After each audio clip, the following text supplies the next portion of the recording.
bilang ya, kalau nggak ke coffee shop, jadi kamu bisa ngapain di rumah gitu ya. 10 tahun lalu itu juga hal yang sama, jadi bukan coffee shop, tapi avocado toast. Terus 10 tahun yang lalu lagi itu waktu itu ya, dibilangnya jangan jalan-jalan kayak senang dulu. Kenyataannya pertumbuhan income kita, wage ya, berbanding dengan naiknya lonjakan property price itu ada masuk akal. Itu sangat besar lonjakannya, sedangkan wage itu relatif stagnan sebenarnya beberapa years.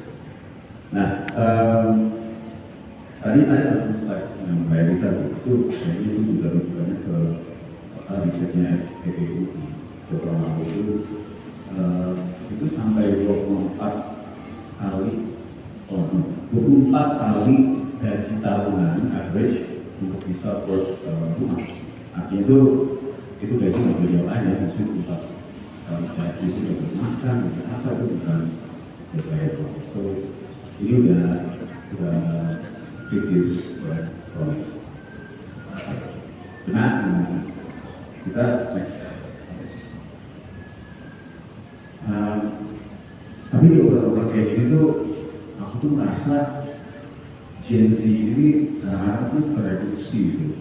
Jadi apa ya? Jadi news generation aja gitu.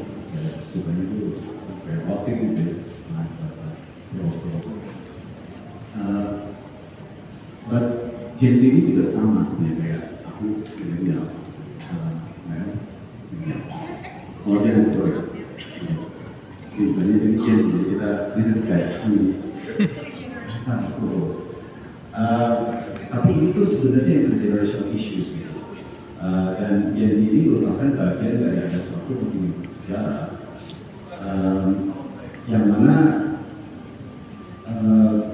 diposisikan bahwa kita ini inheriting ada masalah ekonomi neoliberal praktis yang memposisikan rumah itu akhirnya menjadi suatu komoditas yang dibeli ya, mau bagus mau baik itu sebenarnya harus dibeli. Nah, antar berantah, tengah kota itu harus dibeli.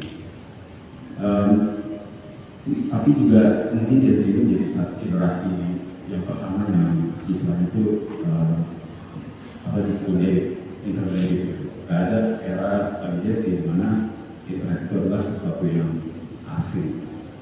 Jadi ini membuka kesempatan baru juga, sangat baru yang memposisikan Gen Z ini di very well connected.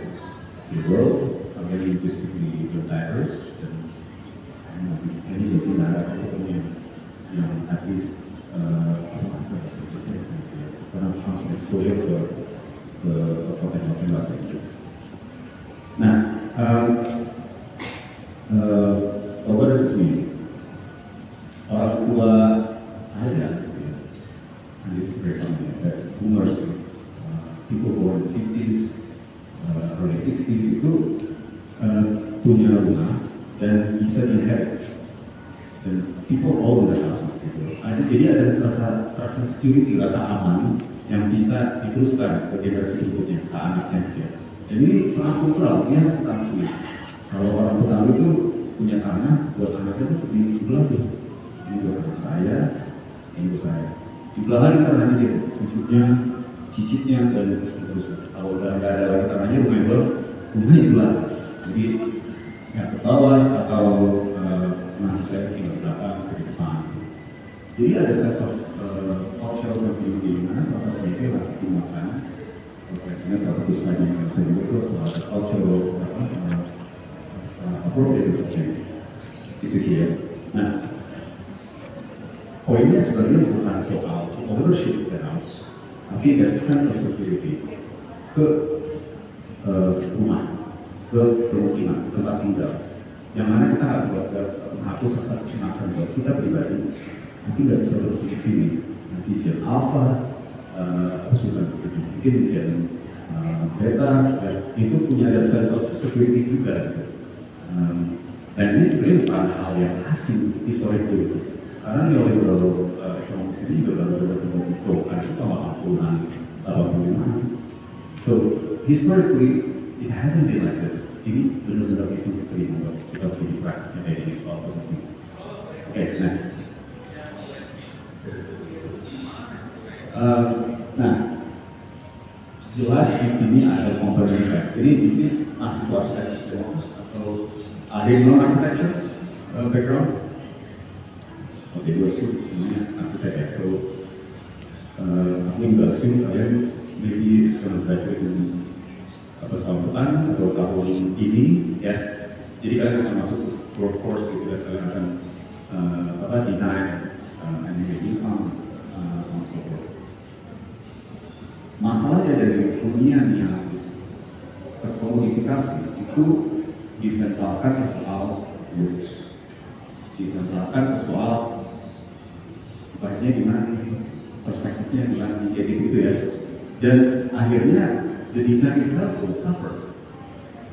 Padahal pada saat kalian masuk, kalian tahu banget sebenarnya, jangan nanti suatu imajinasi. Tempat tinggal kalian sekarang pun kalian pasti pilih soal maintenance, ya kan? Ada terus ini rumah mau kos apa enggak, ini rumah bakal produksi apa enggak, ada security of tenure apa enggak gitu. Jadinya itu mungkin yang perlu kita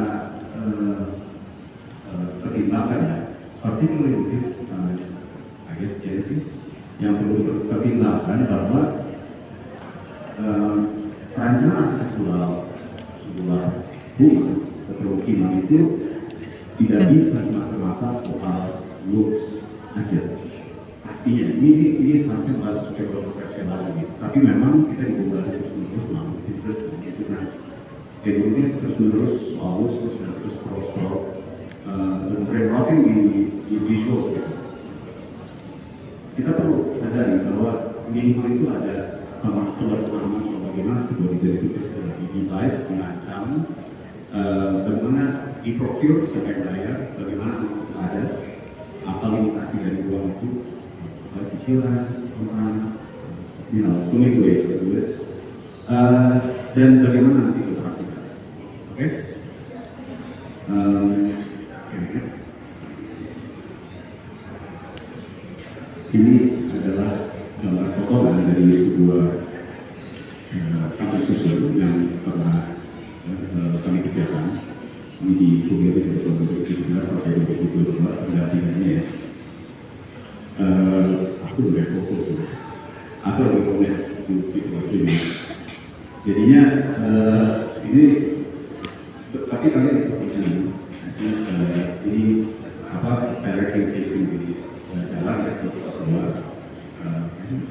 Kalau sebenarnya itu mungkin bisa mengambil barang dan many other activities tersebut project stability sebenarnya itu fokus kepada people to work for. Nah ini desain kampung susun kuliah ini sangat amat driven oleh konteks di mana dia berada, seperti cagar budaya, kondisi ekonomi masyarakatnya situ, bagaimana cara budaya masyarakat itu merawat tanaman, merawat rumah, merawat kehidupan mereka, bagaimana cara mereka ngaji, misalnya dia kumpul bersama-sama, bagaimana cara mereka perkawinan dan sebagainya.